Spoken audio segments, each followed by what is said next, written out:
Welcome to the guided product tour for apps. We'll be talking about Oracle Analytics for Applications, or OAX, today. Oracle Analytics for Applications are guided by the same three themes we heard earlier. Augmented.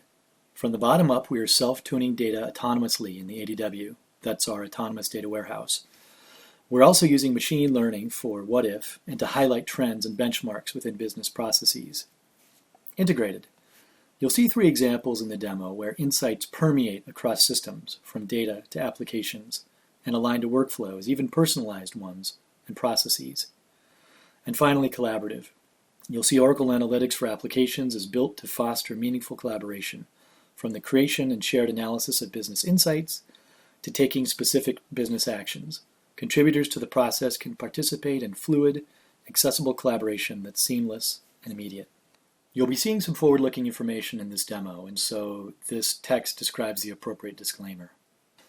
Built on the Oracle Analytics Cloud and powered by the Autonomous Data Warehouse, Oracle Analytics for Applications brings personalized application analytics, benchmarks, and machine learning-powered predictive insights to line of business users across job functions and processes. A wealth of value can be immediately surfaced as packaged KPIs, visualizations, and dashboards by leveraging the underlying data pipeline into ADW. We start with data already in Oracle Cloud Applications and build on that. Oracle Analytics for Applications has been architected from the ground up to be easily personalizable and extensible in order to service individual customer needs. As mentioned in TK's keynote, our roadmap will start with the delivery of ERP applications around finance, then expand rapidly to HCM and NetSuite. Numerous other applications built internally at Oracle and with partners will follow. Specifically with regard to ERP applications, the breadth of ERP capabilities is huge. The suites that you see under ERP are Financials Cloud, Projects Cloud, and Risk Cloud. At times, Procurement Cloud is also considered to be part of ERP. All companies need back-office financials management capabilities. It doesn't matter if you're small, large, mid-size, or if you're professional services, manufacturing, or high-tech industry. Now, Project Cloud is required if you're running a project-oriented business, so not all companies will have this suite. Within Oracle Analytics for Applications, our industry experts use KPIs as a central object to describe best practice business concepts. A KPI, or Key Performance Indicator, represents the value of a measure or a metric as evaluated against a target. This gives it a status which a simple metric will not have. We use these KPIs in OAX applications to reflect the essential health of the business and serve as a rallying point for business collaboration. They also provide a launching point for additional predictive and prescriptive analysis and exploration. Now let's get to the demo. Our demo is largely built around General Ledger, as this is the module we've been testing first with a small group of limited availability customers. Within the scenario, our financial IT analyst, Maria, has set up a new deployment of Oracle Analytics for Applications, let's say 2 months ago. Note, this wasn't a DevOps person, and we'll show exactly what she had to do at the end of the demo. With regard to the specific application content, she selected the ideal candidates for KPIs from an extensive list. These can always be refined or extended later. Then turned on Oracle Analytics for Applications for her company. KPIs show up as cards on decks. As examples, here are a number of KPIs focused on profit and loss, as well as those organized on the balance sheet review deck. A number of other decks appear. You'll note that each card has an aggregate number at the top and a more detailed visualization below showing additional data. A few of the cards that we're looking at have a status of critical in red or warning in yellow. That means they've surpassed or are flirting with personalized thresholds that determine these states. Portraying the CFO, I can share we've been tracking company financial performance globally for 2 months now. These are the alerts I see integrated in my daily email. We've already seen in the earlier demo inventory is impacting sales. As typical, there are other headwinds as well. While we grow our top line, we want to maintain the bottom line. So what do I see in the notifications on my phone? Well, OPEX, payroll cost, and Capex have been ongoing concerns, and you see these in red. The likely related payroll to revenue ratio is in the warning status too. I can launch directly into Oracle Analytics for Applications on my phone. Here are the same KPIs from the profit and loss deck we just saw. Incidentally, cards will lazy load as we move farther down the page. For any KPI, I can see additional detail on a larger version of that information, as well as launch into collaborative threaded discussions. Now, the tablet is also an ideal form factor for usage of Oracle Analytics for applications. Here are those two decks we've seen before. However, a user can add any number of decks and populate them with their KPIs of interests. Decks can be exported and shared collaboratively. Controls are provided to filter the cards on the deck, and as mentioned, a new card can be added easily. From the current list of the KPIs, we can, for example, pick revenue. We'll group this by balance segment description and add it to the deck. Note that we did not construct the card from scratch, but merely pick the KPI and a few options.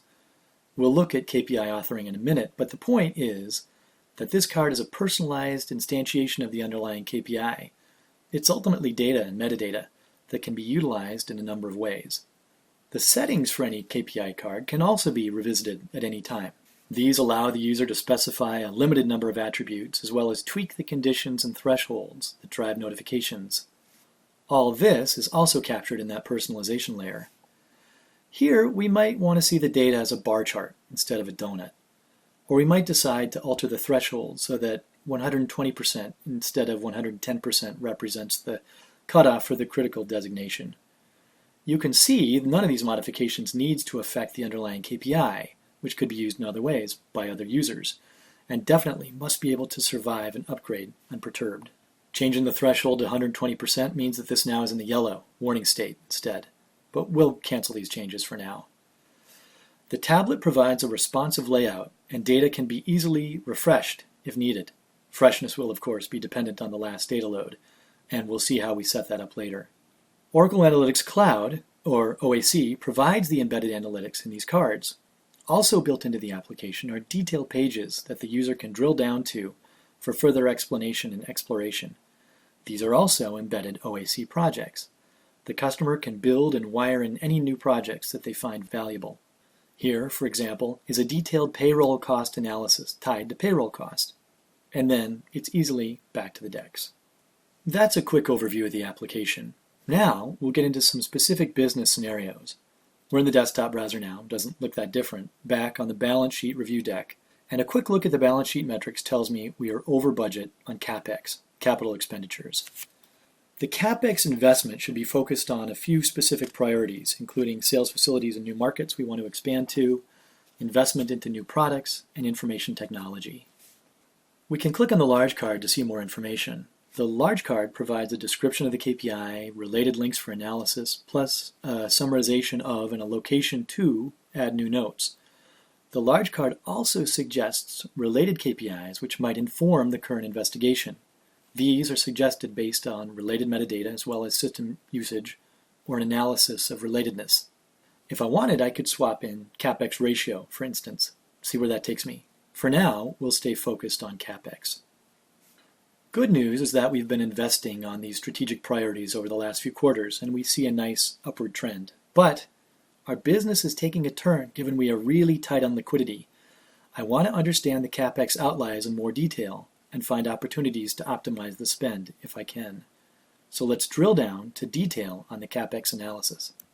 I can see here how the different Capex projects are stacked up in terms of net present value and payback period. A natural language generated summary on the left helps crystallize my thinking. Good news is that all the investments are positive NPV. However, I see that there are 3 projects in red where the payback period is more than 36 months, so we won't see benefits there for a while. These are the investments I want to scrutinize further. Let me start with the DC upgrade and ask our CIO, Evan, what are the implications of postponing the spend?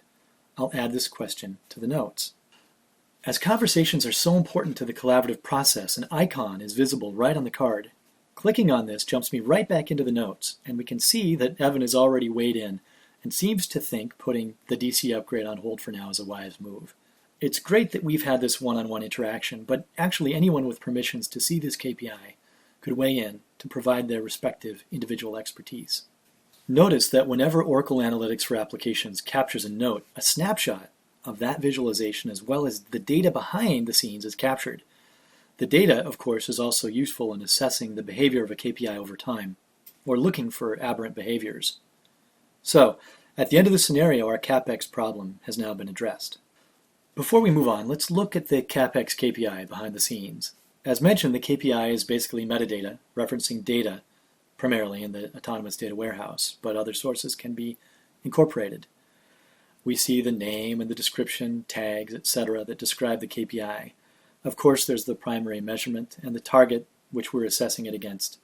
Related measurements and grouping categories are useful for constructing the KPI card and determining those relationships. We see filters if needed.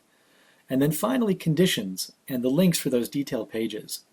Now, as the intention of Capex is to approach a desired target, not be too far above or too far below, we see a number of scenarios presented here that can be used to model this behavior. Other KPIs might want to exceed or stay below a target, and those scenarios can be provided also graphically. Personal thresholds or even personal targets can be added on top. Let's continue to explore our concerning KPIs. OPEX, seen first in our original notification, is too high according to our budget. General compensation, as well as sales compensation in particular, are major contributors. Our head of sales is naturally interested in managing incentive compensation, when we've collaborated with his team to build this incentive compensation analysis. So we can look into that. This is a what-if analysis application trained with 2 years of data, which allows us to play with different scenarios. We can change two variables. One is annual sales revenue. That's CSR, which stands for calculated sales revenue. 2 is quota per rep, or goal amount. The first chart shows you the distribution of sales by sales buckets. It's the bar chart. And the number of reps in each bucket, that's the line. We see that most of the revenue is coming from bucket number 4, with 30 reps or participants in that bucket. An interesting chart is the one on the right, the third chart over, that provides a distribution of earnings, or sales comp, and reps, or participants, by attainment buckets. This is what we need to optimize for. Why? Well, if we have a lot of reps going over quota, we end up paying more on sales comp. And if we have a lot of reps underachieving their quota, as the quota is set too high, then we might have an attrition problem, since the reps will leave if they're not compensated well. Let's increase the sales revenue, CSR, by 10% and see how the distribution varies by attainment buckets. So things changed, but this is still not an ideal scenario since we see a lot of reps still over quota on the far right. We definitely need to increase the quota level. So what would be that right quota? What if we change the quota from 1 million to 1.2 million? Now, look at the attainment distribution chart on the right. This is a more reasonable scenario since most of the reps fall in attainment buckets 3, 4, 5, and 6. We see a better distribution as we want the bulk of reps to achieve quota, but still to be slightly below quota. Our what-if application also allows us to compare different plans and make sure we hit our budgets provided by finance for sales compensation. This chart shows 3 different plans, seen as the blue, green, and yellow lines. If we stick to blue line, we are underpaying, with likely attrition. If we stick to the yellow line, we are overpaying, hence higher expenses. The ideal scenario will be the green plan for us, which is slightly under budget. So let's try to put this into action. I'll add a note to the KPI and addressing all of our sales management, suggesting that we need to review our plans around restructuring how quotas are applied. We can reference the analysis, and I'll schedule a follow-up. So now a second opportunity has been identified and a solution kicked off. Furthering the OPEX investigation, we've already noted payroll as the biggest percentage of OPEX, operating expenses, and payroll to revenue as a ratio is also creeping up here, we see. We've looked at incentive comp, but now let's also take a look at headcount costs. For this scenario, we'll recruit help from Dominique, our financial analyst. He's actually in the office, so he'll come by and we can look at this together. Now, drilling down is interesting, but lacks some detail needed and doesn't really tell me the whole story. So this time, with Dominique's help, we're going to move directly into the OAC data visualization tool and see what we can figure out. A second location analysis is tantalizing, but to get the whole story, both historically and looking ahead, I'd like to see if we can first bring in current open positions from HCM data, and then secondly incorporate headcount future plans for the current and next year and the following year from EPM. I've got all this ERP information in my autonomous data warehouse automatically. HCM, as we saw earlier, is coming soon, but I am able to get that data. And I can easily fold in EPM data from a SmartView for Excel workbook I got from Dominique, my close-by financial analyst. So I can add in these data sets and do the joins in the data visualization tool. We'll add in open recs from the HCM source, and we'll add in planned hires, future hires, from the EPM source. Or I could union these together in a data flow, which is what you see here. This will give me a single column for headcount, which is optimal. Here's that data flow. A data flow is basically a routine that can be automated and scheduled to generate a data set. But back to my headcount analysis. I have some information about cost of headcount per year by location. It suggests the more expensive locations over this and last year. I'd now like to get a sense where we're headed as far as hiring and payroll. So I'll add year and headcount to a new report and then color and break this out by location. Let's add a trend line to cost by headcount. It was obvious before, but now it's really obvious which locations are more expensive. And then, now that we have the additional years, let's change the filter on this project to bring in 2019. This is a rationalization of the open recs on top of current headcount. We're kind of running out of room in this upper right-hand visualization, so I'll give this a little more headroom for visual purposes. And as we look down below, we see some interesting developments in hiring. India seems to be flattening out. So let's add in the 2020 and the 2021 plans from EPM. We can see some further evolution of these trends, and adding the trend line completely sells it. Our plans show we're increasing our hiring in higher cost locations while we're slackening hiring in the less expensive locales. This may not make good sense. So again, I'm going to launch a collaboration for the exec team asking that we review this analysis, and I think we should look to immediately change recruiting plans in the near term and then review investments across these locations in the longer term. So in this third story, we've taken immediate action as well as kicked off an additional analysis. At this point, we've now taken 3 substantive actions using Oracle Analytics for applications, and we can continue to investigate and collaborate. That's how this application is best used. So how did we set this all up? Remember Maria, our financial IT analyst? Well, she first received an email letting her know she was ready to set up Oracle Analytics for applications. From there, it's one screen to enter our needed credentials back to Fusion and for the ADW. And once again, the ADW provides a self-tuning performance foundation for the data, supporting all these numerous analyses behind the scenes. We enter some details, we enter our Fusion credentials, we add on to that the ADW credentials, and then we hit go. Once Oracle Analytics for applications is running, we can then create an activation plan to set up the data pipeline.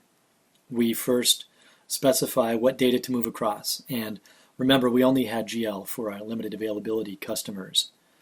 We provide some details around the chart of accounts, preferred calendars, reporting currency conversion. Of course, different apps will demand different parameters, and these are all appropriate for our ERP one. We then get to specify when we want to start the extract and how far back we want to grab that data. And then finally, we review and submit.